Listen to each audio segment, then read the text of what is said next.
Bonjour, c'est Chawa Koulibaly de l'Institut Néo-Québec. Aujourd'hui, j'ai avec moi une dame qui a conçu un modèle appelé Lou une robe. J'ai avec moi Sarah Griby qui va elle-même se présenter. Très heureuse aujourd'hui de te recevoir, Sarah. Et à moi aussi, merci pour l'invitation. Euh, Sarah, tu es une dame particulière, c'est pour ça que tu es là d'ailleurs avec nous aujourd'hui. Tu as un parcours inspirant, un parcours qui peut vraiment influencer un bon nombre de personnes, surtout les jeunes femmes et les jeunes filles qui nous suivent. Mais j'aimerais que toi-même, tu nous dises un peu ton parcours. Merci beaucoup. C'est toujours euh, flatteur. Si je me permets, on le voit jamais comme ça, nous, de notre côté. Mon parcours, en fait, je suis née, j'ai grandi en France. Mes parents sont tunisiens. J'ai quitté la France. Peut-être avant ça, je dirais, j'ai fait une école de commerce. J'ai fait aussi une école de langue à la Sorbonne Nouvelle. J'ai travaillé aussi dans l'événementiel d'affaires en France, beaucoup. Et puis, j'ai décidé d'avoir une expérience au Canada. Je suis venue pour 6 mois. Ça va faire 12 ans. Donc, j'ai vraiment adoré le Canada. Je trouve le peuple québécois et le Québec en général génial, hospitalier, c'est sécuritaire. Enfin, j'ai vraiment trouvé ma voie, moi, en étant ici. Comme je dis souvent, au grand désespoir de ma mère, j'ai vraiment, je suis restée ici, quoi. J'y croyais pas, j'y croyais vraiment pas. Et donc voilà, j'ai travaillé à peu près 5 ans, notamment pour la Fédération des chambres de commerce du Québec. J'ai fait aussi de l'événementiel d'affaires, toujours dans mon domaine de l'événementiel d'affaires, comme je l'avais fait en France en fait. Et en 2012, j'ai décidé de me lancer en affaires. Alors, j'avais décidé de faire soit l'éducation, quelque chose dans l'éducation, dans la thématique de l'éducation, soit dans la location de robes. Honnêtement, si ça avait été juste des vêtements, ça m'aurait pas intéressé. J'avais pas envie d'être une boutique, proposer des robes, aucun intérêt. Je veux dire, il fallait qu'il y ait quelque chose de plus grand, si je peux me permettre ce mot-là. En fait, j'avais envie de contribuer tout simplement. Et pour moi, la location de robe, en tout cas chez moi, à louer une robe, c'est important pour nous d'être. Le client est vraiment au centre de nos intérêts en fait. Alors, qu'est-ce que j'entends par là? C'est que nous, on accueille nos femmes et nos hommes, parce qu'on fait aussi la location de tuxedo, on s'appelle Lou une robe, Lou un tux. On les accueille, on prend un café, un thé, un verre de vin, on discute avec eux, et en fonction de leur personnalité, on va chercher les robes. Donc, c'est un environnement qui est exclusif. Les gens ne peuvent pas essayer, des inconnus ne peuvent pas essayer en même temps que vous. Donc ça, c'est très apprécié de mes clients parce que il y a ce petit truc que moi, j'avais vécu en étant plus jeune. Moi, de l'âge de 15 à 19 ans, j'ai été obèse et c'était vraiment très difficile Ça paraît pour pas du moi. tout, hein? Non, je les ai perdus entre-temps. Mais j'assume complètement mon corps. Je veux dire, c'est quelque chose qui est très important puis que je veux montrer aussi, tu sais, comme je suis pas le mannequin type, je suis encore une taille 10-12, mais moi, de 15 à 19 ans, j'étais une taille 18, ce qui était rond. Hein, on s'entend, j'avais des courbes, etc. Et en étant en France, c'est vraiment, vraiment difficile de s'habiller là-bas. Il y a comme une norme et tu sors de la norme. Dès que tu es une taille 10, oh bah là, oh bah là, quoi. Tu sais, trouve-moi quelque chose. Là, je veux dire, quand je vais dans un magasin, trouve-moi quelque chose, aide-moi.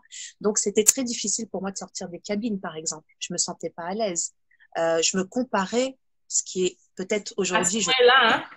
et c'est dur parce que c'est peut-être ridicule pour d'autres et tout, mais tu te dis, t'es pas à l'aise de sortir de la cabine, surtout quand le miroir, il est à l'extérieur, parce que tu as peur que, enfin, tu te sens pas bien dans ta peau. Mais c'est vrai que l'Europe, c'est différent de l'Amérique du Nord, du Canada. Exactement. Exactement. Puis en France, il y a ce côté un petit peu la parisienne, la femme belle, etc. Puis c'est très beau, je veux dire. Puis attention, je ne dis pas que les femmes qui sont minces n'ont pas de complexe. Parce qu'on Non, non, vous fait, n'avez pas dit ça du tout. il y a vraiment les deux, en fait. Et je me rends compte que, en fait, moi, ce que je voulais, c'est que toutes mes femmes, quand elles viennent ici, parce que j'ai d'abord commencé par les femmes, les hommes, c'est bien après, mais je voulais que chaque femme se sente à l'aise de sortir de la cabine, de sentir belle, de sentir de sentir sa féminité, son sex appeal, dans le bon sens du terme, je m'excuse, dans le bon sens du On se comprend. mais c'est hyper important ça. C'est hyper important d'être dans l'encouragement en fait par rapport à son corps et de pas et il faut le but c'est de ne pas comment dirais-je se comparer à quelqu'un d'autre, mais la société fait qu'on est comme ça. On regarde dans les magazines aujourd'hui avec les médias sociaux aussi, c'est pas évident pour les gens, ça se compare. Et moi mon but c'est pour ça que je le fais dans un cercle plus privé, plus petit, pour vraiment avoir cette connexion avec ma femme et à l'amener à trouver la robe et pas des robes ou une mode ou quelque chose qui lui fait pas. Mais c'est de vraiment trouver la robe qui va avec ce qu'elle est à l'intérieur et où est-ce qu'elle s'en va. C'est vrai que vous avez fait une école de commerce, puis aujourd'hui, vous avez une entreprise qui s'appelle Lou une robe, Lou un tux. Mais d'où vous êtes venu l'idée de passer de la travailleuse, je veux dire, traditionnelle à la femme d'affaires? Ce passage-là, comment est-ce que Sarah a traversé ça? Parce que c'est pas évident de tout lâcher quand on travaille, puis bâtir sa propre marque, on va dire. Oui, non, c'est vrai, c'est un peu dur, mais je dois être un petit peu folle aussi, parce que c'est normal, il faut être Une un peu. bonne folie. Il faut un grain de folie, puis je pense aussi, quand on est immigrant, il y a déjà ce challenge ou on a déjà fait un gros cap. Quitter sa famille, son pays natal, ses amis, c'est déjà peut-être de la folie, peut-être, mais il y a déjà ce côté un peu warrior, combattant. On se dit, OK, on va y aller, puis voilà. Bon, même si moi, à la base, c'était pas du tout ça. Moi, j'arrivais juste pour faire 6 mois. J'ai Dis-moi. profité. 6 mois, je les ai profités, mais vraiment, là, j'en ai vraiment profité pour aller à Québec, Ottawa. J'ai tout fait ici, le Saguenay, etc. Parce que je me disais, oh, mais moi, je rentre là, donc je vais certainement pas rester. Donc, mais je crois que pour un immigrant, parce qu'une fois que tu décides finalement de rester, moi, j'ai mis quand même 4 ans avant de faire ma résidence permanente, je crois même 5 ans. J'ai fait que des permis de travail. Je voulais faire que des permis de travail. En tant que Française, j'avais le droit à des permis. Et pour moi, c'était presque honteux d'aimer le Québec plus que la France. Donc, pour moi, c'était comme, mais c'est pas normal que tu aimes le Québec. Il faut que tu rentres chez toi, il faut que tu rentres en France, il faut que tu ailles voir ta famille. Donc, une fois que tu te mets dans ça, en tant qu'immigrant, déjà, tu as passé le cap du détachement avec la famille, là, le cordon ombilical. Et donc, moi, je sais que plus jeune, mon oncle me disait que j'aimais beaucoup ça, l'entrepreneuriat. Et c'est vrai que je l'ai ressenti, en fait, en 2012. Moi, plus jeune, quand je regardais en France les séries, il y en avait une notamment que j'aimais beaucoup, c'était Ma sorcière bien aimée. Petite blague à part, mais c'est vrai. Et j'aimais beaucoup Jean-Pierre, en fait, le mari. Et je trouvais que c'était le bon businessman, était toujours en réunion d'affaires, etc. Et puis je me disais, ah, mais moi, mon rêve, c'est d'être une businessman. Parce qu'il n'y avait pas de businesswoman, on ne voyait pas ça. En fait, même dans ma culture française, je ne voyais pas de figure iconique qui va parler de ça. Et en fait, tout ça pour dire que quand en 2012, il y a eu une restructuration dans mon boulot, moi, j'étais contente parce que moi, quand on m'a dit, on doit licencier, moi, j'avais déjà mon projet depuis juillet, puis on me licencie en octobre. Donc moi, c'était comme, mais tout s'aligne, hein, il faut que je le fasse. J'avais une certaine somme d'argent de côté.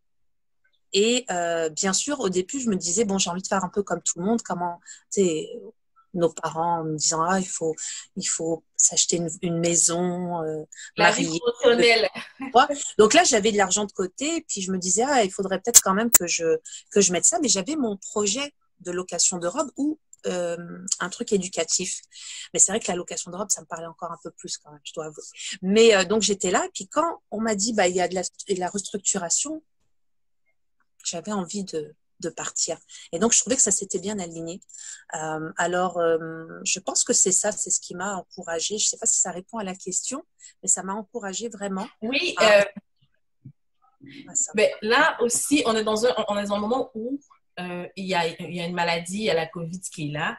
Il y a plein d'hommes d'affaires, il y a plein de commerçants qui sont en train de fermer. Vous êtes du milieu, vous en savez quelque chose.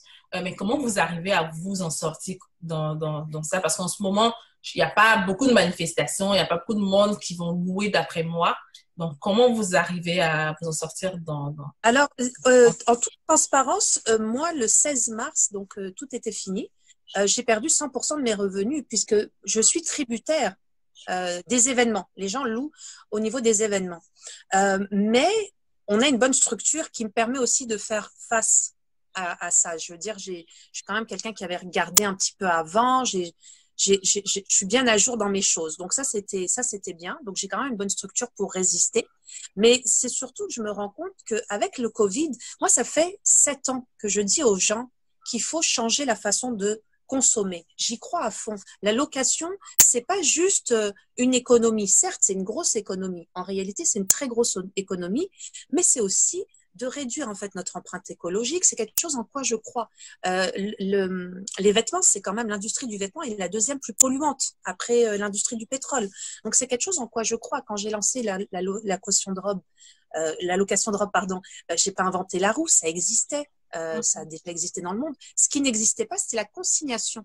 Et la consignation, c'est que je proposais aux femmes qui ont des robes qui dorment dans leur placard, les louer pour elles et de leur donner 30%. Donc moi, je suis vraiment déjà dans l'économie de partage, l'écologie. Et ça, c'est quelque chose auquel je crois. Et je crois qu'aussi, avec le Covid, les gens vont aussi se dire, mais comment je fais, moi, pour réduire mon empreinte? Comment je fais pour payer moins cher tout en préservant notre planète Terre et pour laisser quelque chose de bien mieux à nos enfants. C'est un peu ça. Et je crois que les gens ont saisi.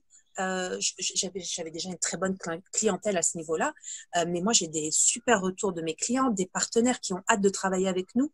Donc c'est vraiment ça qui me fait croire à de belles perspectives. C'est vrai qu'avec le coronavirus, mais moi, je me rends compte que, dans le fond, à chaque fois, je n'avais pas besoin d'acheter des vêtements, puisque là, ça fait des mois, je n'ai pas acheté, puis je m'habille toujours. C'est ça. Voilà, donc souvent, on achète pour en acheter.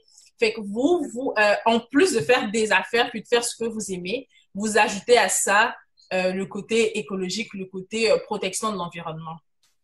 Mais ce qui est très important, aujourd'hui, on ne peut pas, puis j'ai pas envie d'être, comment dirais-je, ni extrême, ni attention, faites pas ça. C'est pas le but. On n'est pas là pour dire, on n'est pas là pour faire la morale ou la leçon. C'est juste de dire que si tout le monde s'y met un petit peu, je demande pas aux gens d'être extrémistes dans ce qu'ils font, d'être, de se dire bon je fais, il faut y aller par étapes. L'idéal, c'est sûr que c'est le 100% zéro déchet, par exemple, et c'est d'être 100% écologique dans tout ce qu'on fait. Moi, j'irai par étapes. J'irai par étapes, et puis aussi pour l'économie, parce que si les gens me disent ouais, mais c'est trop dur d'être écologique, puis c'est trop cher. Non. La location de robes, là, c'est vraiment pas cher. On a des robes, on a eu des beaux partenaires comme Marie Saint-Pierre, la maison Marie Saint-Pierre, Roche Couture. Actuellement, j'ai aussi Alexandre Baye-Desmours Couture, donc des grands couturiers qui sont quand même connus aussi bien au Québec, mais à l'international. C'est des robes qui peuvent coûter jusqu'à 5 000 $. La plus chère, on la loue à 500 $. J'estime qu'on a fait notre part, nous, de notre côté aussi, pour faire économiser aux gens et pour dire que c'est possible. Il y a une vie après, il y a une vie possible dans l'écologie. Il n'y a pas besoin d'être 100% keto, d'être, je sais pas moi, comme dans les années 70, les hippies. C'est pas, enfin, on peut être très classe et être, je veux dire, voilà. Pour moi, il n'y a pas de être écologique, c'est pas être hippie, c'est pas être je sais pas, pour mais moi en c'est normal. 2020, c'est normal. Voilà, moi je pense que c'est 2020, normal. ça devrait être dans chaque chose qu'on fait, on devrait y penser. Voilà. Exactement. Donc, expliquez. On a parlé beaucoup de la femme d'affaires que vous êtes, mais le concept même de louer une robe, comment est-ce que ça se passe? Comment est-ce qu'une cliente apporte sa robe chez vous? Comment ça se passe concrètement?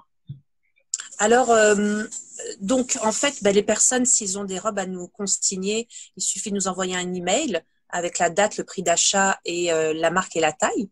Et puis, si elle est choisie, la personne ramène sa robe, elle doit être nettoyée. On a besoin du ticket de nettoyage. Elle est nettoyée, on signe un contrat.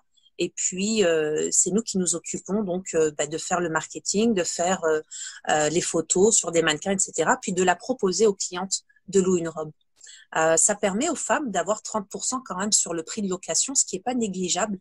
Alors, je dis pas qu'on devient riche avec ça, c'est pas ça. Je dis que simplement, ça permet quand même d'amortir bien de très bien amortir, je veux dire, notre robe ou le prix qu'on en a fait.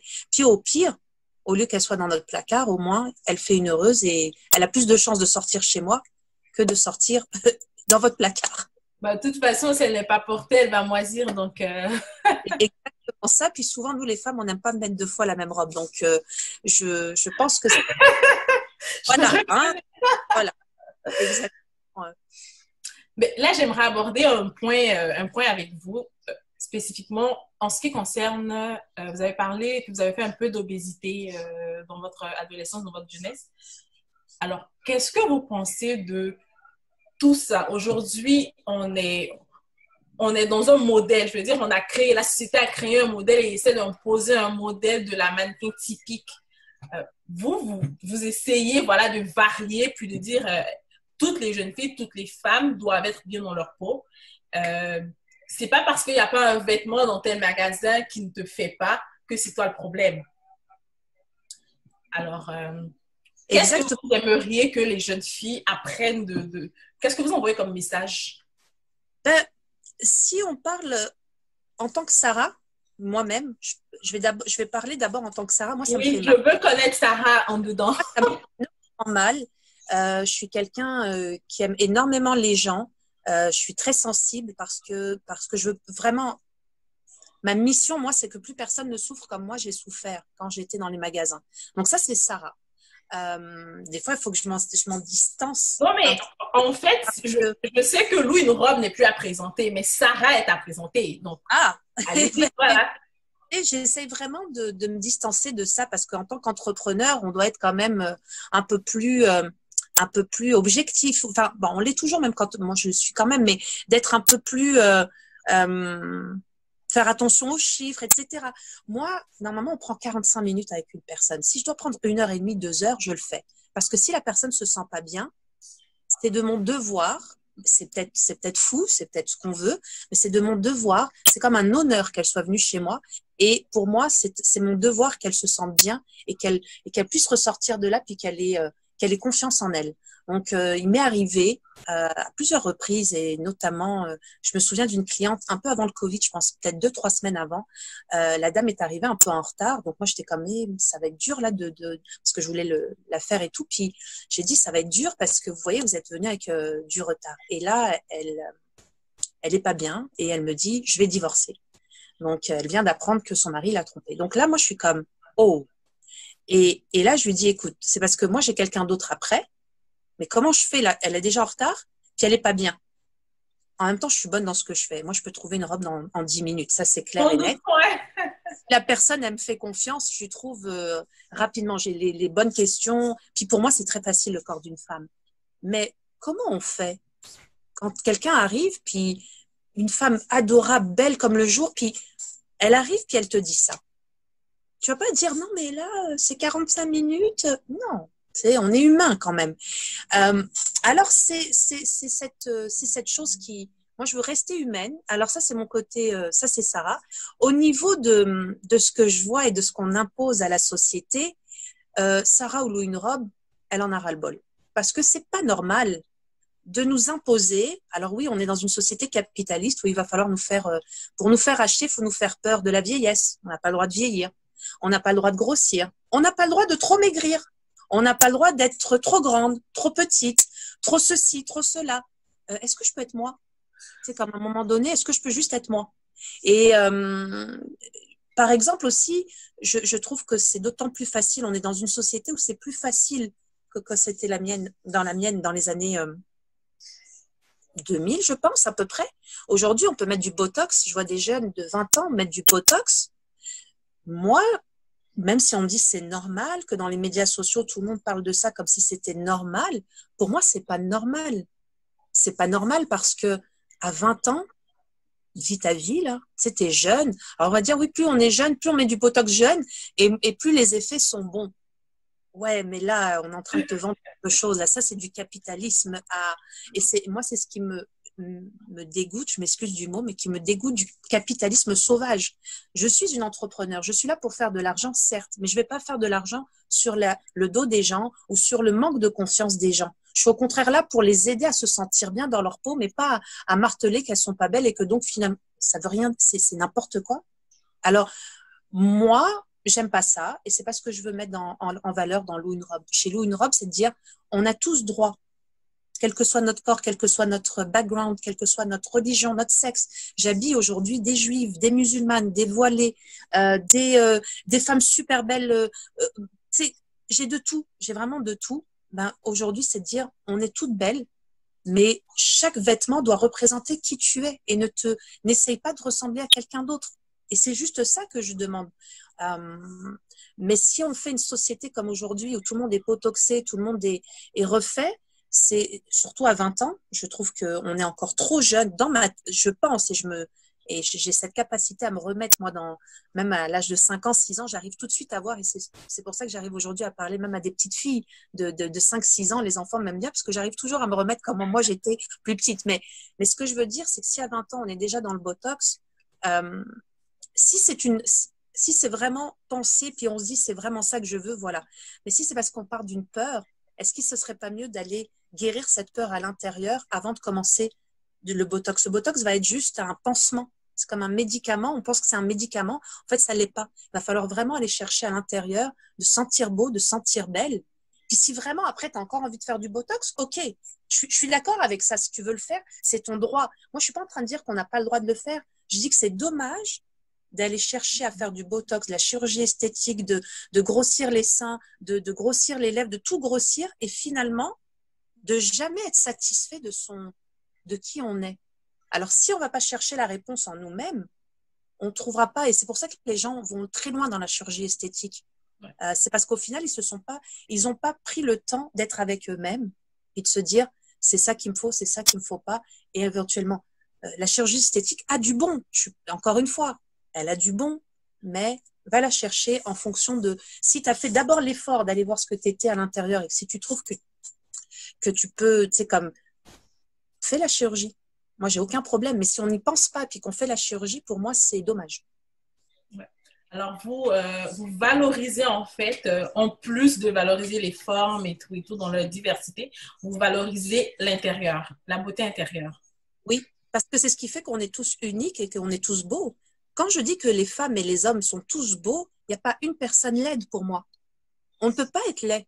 On peut que être beau parce qu'on a du charme, parce qu'on s'exprime bien ou pas. Des fois, on a le droit de dire aussi, on a le droit de se laisser aller, on a le droit de dire des petits gros mots. C'est pas grave, c'est pas ça qui va faire qu'on est une personne laide. Mais ce que je veux dire, c'est le bien qu'on peut faire aux gens. Le fait de prendre des nouvelles de voisins qu'on ne connaît pas, de savoir si tout le monde va bien. Le Covid aurait, j'espère qu'on va rester dans cette. J'ai vu beaucoup de belles sources de, comment je peux dire,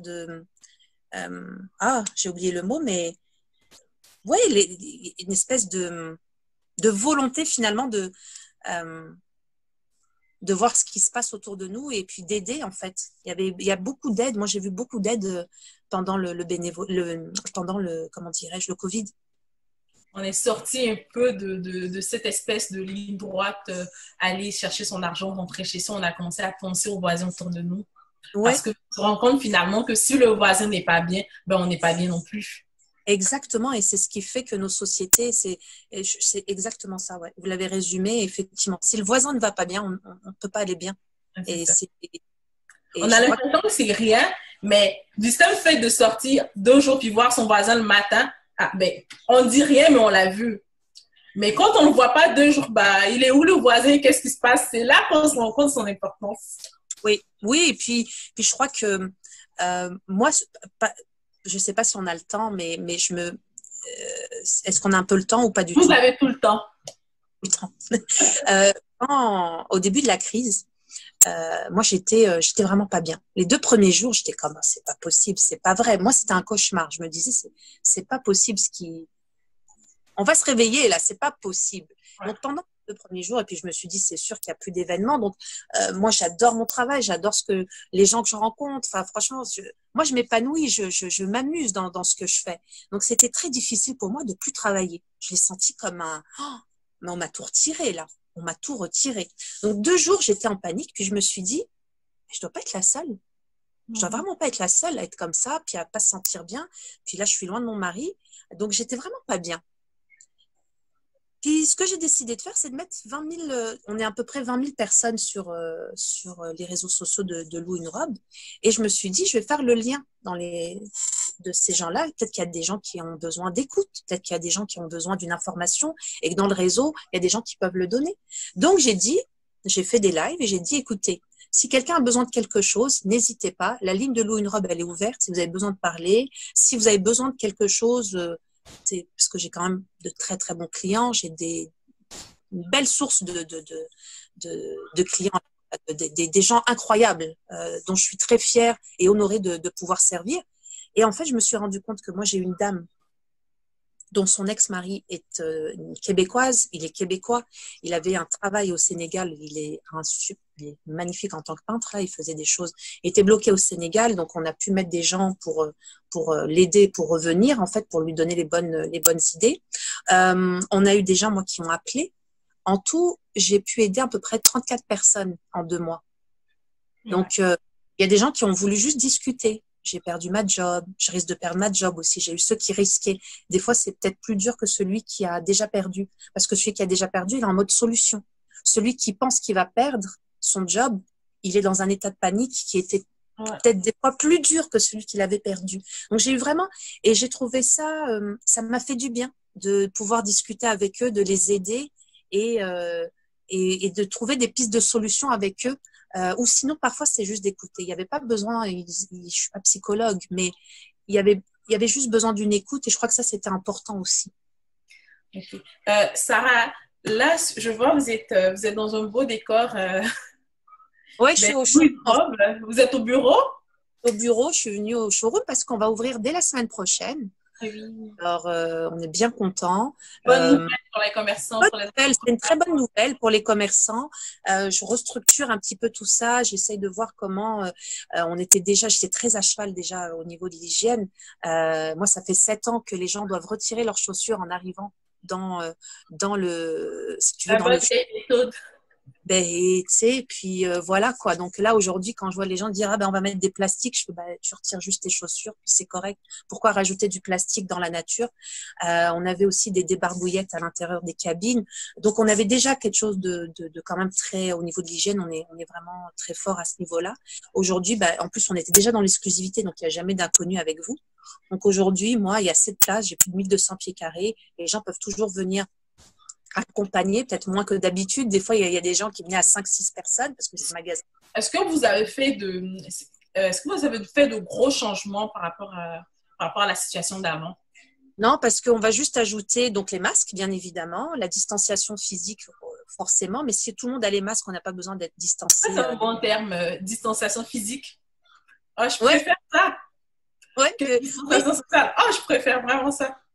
Parce que distanciation sociale, ça fait mal. Ça, j'aime pas. Mais c'est vraiment une distanciation physique, mais ça n'empêche pas que socialement, on a envie de… Alors, c'est ça. Le gel hydroalcoolique, moi, je pense que je vais mettre des petites alarmes. Toutes les 30 minutes, il faut se laver les mains. Comme ça reste vraiment… Et bien sûr, quand les dames s'en vont ou les messieurs s'en vont des cabines, les cabines sont nettoyées, les portes sont nettoyées. Et surtout, ce qui est très important aussi, c'est les tenues. Elles vont être désinfectées à 65 degrés. Alors oui, j'ai quand même, moi je suis déjà folle de l'hygiène et surtout en ajoutant ça, je me dis, c'est vraiment pas grand chose que je dois rajouter parce que j'étais déjà dans ça. D'accord. Alors, quelqu'un qui veut aller à un événement a besoin de louer une robe au lieu d'en acheter une à 500 000 $, à 500 $ par exemple. Tous les tarifs, je pense 500, peu importe, vous avez tous les tarifs chez vous. On a vraiment tous les tarifs. C'est ça qui est génial. C'est que si vous voulez, moi, c'est des robes qui vont démarrer à l'achat. Admettons, si vous l'achetiez, elles vont coûter entre 150 et 5000, mes robes. Moi, je vais les louer entre 50 et 500. Okay. Ça comprend 45 minutes avec une styliste dont c'est le métier, qui saura vous dire ce qui vous fait au niveau de la couleur de peau, la couleur des yeux, etc. Qui va vous faire au niveau de la morphologie, mais surtout au niveau du type d'événement et avec qui vous allez. On ne s'habille pas de la même façon qu'on va à un gala avec femmes et hommes d'affaires, des futurs clients, comme quand on va sortir s'amuser avec des copines. Donc, il y a tout un protocole à respecter, puis on est vraiment là pour dire les vraies affaires. Alors, ça comprend ça, le prix aussi, le café, ça, c'est vraiment génial. Moi, j'adore le concept. J'adore ça. Aujourd'hui, on est très fiers d'habiller La mairesse notamment, beaucoup de gens dans la politique, des actrices, acteurs dans les galas, les Gémeaux, les artistes, des Américains aussi. J'avais une cliente, j'étais tellement contente parce que je regardais sa série Annalyn McCord, donc de Beverly Hills 90 210, j'aimais trop. Et donc elle est venue. Je me dis bah c'est cool quand même parce que quand les gens, puis après il y a des gens que je peux pas dire parce que s'ils le disent pas eux-mêmes, je peux pas le dire. Comme la mairesse, elle le dit, je peux le dire. Mais sinon, je dirai jamais qu'ils sont mes clientes. Et ça fait toujours plaisir quand ces gens-là, en plus, parlent de vous en bien aussi, puis qui sont comme voilà. Mais je tiens à dire qu'on donne le même service que ce soit une petite fille de 16 ans ou une grande personnalité publique. Je fais Alors aucune. là, ça varie entre quel âge et quel âge? Moi, c'est drôle, j'ai des jeunes femmes bon, qui viennent pour leur bal de graduation. Donc, elles ont 16, 17 ans. Et je pense que la personne la plus mûre que j'ai eue, c'était une arrière-grand-mère de 80 ans, 96 ans, qui venait pour le mariage de son arrière-petit-fils. Donc, c'était vraiment mignon. Puis, ce qui est bien aussi, c'est que Lou une robe et Lou un tox, c'est qu'on est vraiment très bon au niveau des tailles. C'est-à-dire que on a vraiment toutes les tailles. Quand on dit qu'on a toutes les tailles, on a vraiment toutes les tailles. On va pour les femmes de 0 à... Et il n'y a pas de publicité mensongère. On va vraiment dans... Non, parce que c'est important de dire où est-ce qu'on est, où est-ce qu'on est bon. Là, vous dites qu'il y a même des clients qui viennent des États-Unis. Oui. Et donc, vous êtes une compagnie québécoise internationale, en fait. Oui, parce qu'en fait, ce qui se passe, c'est que avant le Covid, mais Montréal, c'est une plaque tournante au niveau du tourisme. Les gens viennent, c'est super sympa. Le mois de juin, généralement, tu avais aussi la Formule 1. Donc, il y a beaucoup d'acteurs, d'actrices qui viennent d'ailleurs, en fait, comme je disais, des États-Unis. Annalyn McCord, c'était parce qu'elle avait un gala. Donc, il y a des gens comme ça qui viennent et puis eux, ils ont l'habitude de le faire aux États-Unis. Il y a plus que nous. Donc, c'est normal qu'elles disent, même si elles ont les moyens, là, on s'entend, Annalyn McCord, elle a plus que les moyens d'acheter une robe. Mais pour elle, c'est normal. Il y a une logique aussi derrière ça, c'est de dire, je n'ai pas envie de gaspiller de l'argent pour quelque chose que je vais porter souvent dans leur cas en plus 2 heures. Elles font leur gala, c'est juste elles sont payées pour être à ce gala-là, puis elles s'en vont. Donc, si tu veux, à un moment donné, je pense que c'est important aussi de mettre l'argent là où il faut. J'ai envie de dire, si tu t'achètes une robe à $500, tu la mets une fois, c'est du gaspillage. Tu aurais pu aller à Cuba avec. Alors, pas maintenant, là, on s'entend. C'est du gaspillage. Je veux dire, moi, la robe à $500, je vais la louer à 130. Nettoyage compris, service de 45 minutes, exclusivité, c'est-à-dire qu'il n'y a même pas d'inconnu qui essaye avec toi. Ça a l'air de rien, mais c'est un service que tu payes, même chez Haute Fou ou ailleurs, ou aux Galeries Lafayette, où moi, en France, c'est quand étais une princesse saoudienne ou quoi, et puis tu pouvais payer 10 000 ou 15 000 $, tu pouvais fermer tout un magasin. Là, même à $50, tu fermes le magasin, même si tu viens me chercher juste une robe. Voilà, donc la classe en plus, quoi. Pour moi, c'était vraiment... Mais c'est comme ça que j'ai voulu proposer Lou une robe. Donc voilà.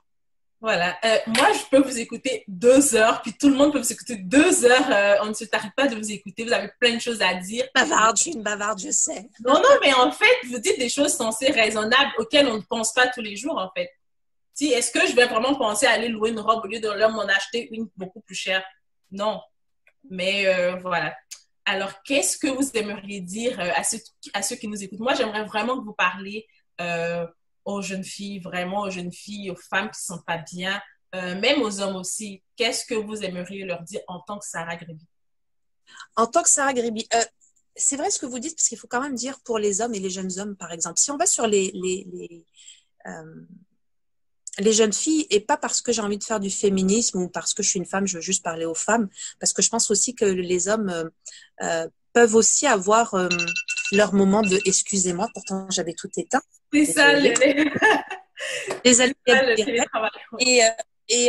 et en fait, je crois que ce qui est important, je vais quand même parler des femmes, même si je pense que les hommes il y a des choses à faire pour eux aussi, mais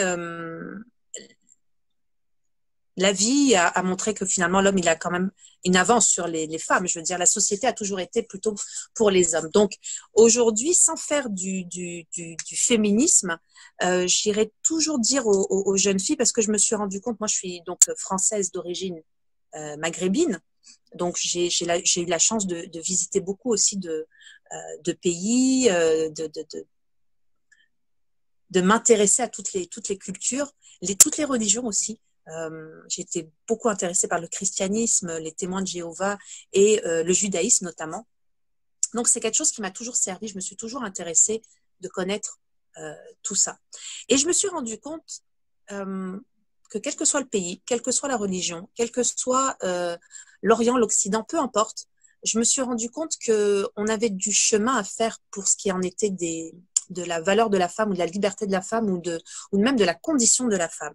Alors oui, dans certains pays, c'est mieux. C'est sûr qu'en Occident, quand on regarde comme ça très rapidement, on se dit « Ouais, c'est mieux d'être en Occident que d'être en Orient ». Mais il ne faut pas se reposer sur nos lauriers et puis penser que tout est fait. Il y a encore des inégalités dans les salaires, il y a encore des inégalités dans pas mal de choses, que ce soit même, les tentatives je ne veux pas rentrer dans trop de détails, mais les tentatives, on parle de tentatives de viol dans les GHB, tu sais, quand tu sors, etc. On se rend compte qu'une femme est une proie, en fait. Alors ça, je crois que c'est vrai que dans certains pays, c'est mieux que d'autres, mais il faut pas penser qu'on est mieux. Il faut toujours penser qu'on peut faire encore mieux, justement. Il y a place à l'amélioration dans tous les sens. Donc, pour moi, pour les jeunes filles, c'est vraiment de s'éduquer d'elles-mêmes, de ne pas se laisser, comment dire, ni influencer par la société dans laquelle on est, ni par les médias sociaux, ni par d'essayer d'aller chercher par elle-même en fait les solutions ou connaître sa vraie valeur, qu'est-ce qu'elle est. Et quand je parle de valeur, on est toutes valorisées. Là, c'est pas ça, mais qui on est vraiment, c'est à nous d'aller le chercher en fait. Et puis, je crois que ce qui est bien quand on est dans des pays comme en Occident, que ce soit la France, le Québec, le fait qu'on soit multiculturel, on peut aller chercher le meilleur dans toutes ces sociétés-là et se faire notre propre opinion et se faire notre propre soi. Plutôt que de rester sur moi je suis d'origine maghrébine, je reste que sur ce qui se fait au Maghreb ou ce qui se fait en Haïti ou ce qui se fait au Québec. Non, je crois que ce qui est bien aujourd'hui en 2020, c'est aussi d'aller chercher ce qui se fait de mieux. On le fait bien avec la nourriture. Pourquoi on pourrait pas le faire avec simplement tiens, toi dans ta culture, c'est quoi que vous faites? Ah oui, je comprenais pas là, vous faites ça aux femmes, c'est pas très bien. Mais quand tu vas chercher derrière, tu vas te rendre compte que c'est pas ce qu'on dit, c'est pas ce qu'on croit ou c'est pas ce que tu vois de première approche. Et inversement, même pour tu sais, au Québec, on pense qu'on est libre parce que on peut sortir comme on veut. Oui, certes. On peut s'habiller comme on veut. Oui, certes. Mais faut se poser la question si c'est pas le capitalisme ou le marketing qui nous a aussi imposé à nous habiller comme ça. Et c'est tout ça qui fait que finalement, pour ça que moi j'ai envie que les deux se parlent, et c'est un peu ça ma mission aussi, c'est que en étant le fruit de deux, si tu veux, l'Orient et l'Occident, on peut le dire, de deux mondes, eh bien j'aime à faire le pont en disant mais je comprends votre culture à vous, je comprends ta culture à toi, mais on peut faire un pont parce qu'au final vous dites la même chose mais pas de la même façon, et il y a du bon dans les deux. Il y a du bon dans la pudeur de certains et il y a du bon dans l'extravagance de l'autre.